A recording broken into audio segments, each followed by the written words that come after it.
So we're just taking a quick look at Verasity then on our daily time frame for another daily update on the channel. As we can see, nothing really to report today. We are still chopping around in this little range that we've been in for the past week or so. You can see quite clearly that we're basically just not moving at all. Not much going on at all for Verasity, despite the fact that Bitcoin's had an outrageously good week the past few weeks, as you can see, coming up to a new all-time high, getting a bit of a retracement and a bit of resistance here, as you would expect. But Verasity still yet to really react to any of this good price action for Bitcoin, and you can see across the board really a lot of altcoins really struggling to make any kind of headway, despite the fact we've come up and made another new all-time high for the altcoin basket here yesterday.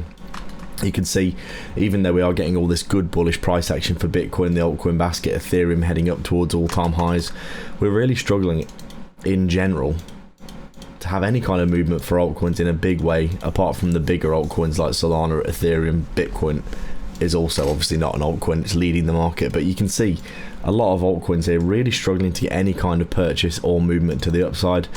So right now we're in a bit of a weird spot, and we're just waiting to see whether or not we're going to start getting a reaction across the board in our altcoin space.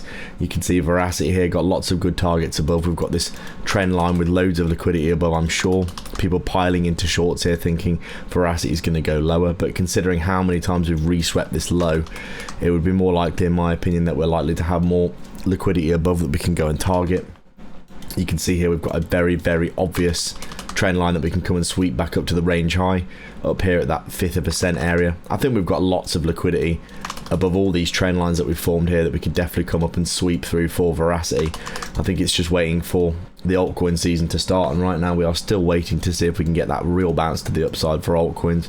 You can see still really struggling despite the fact that Bitcoin is at all-time highs, the altcoin basket's at all-time highs, but most of our altcoins here looking pretty flat. So we're going to have to wait and see when that altcoin season does happen. As always, thanks a lot for watching, guys. Please do like and subscribe. Leave a comment down below. Let me know your thoughts. Check back every day for daily updates and get some free money in the description below. Cheers.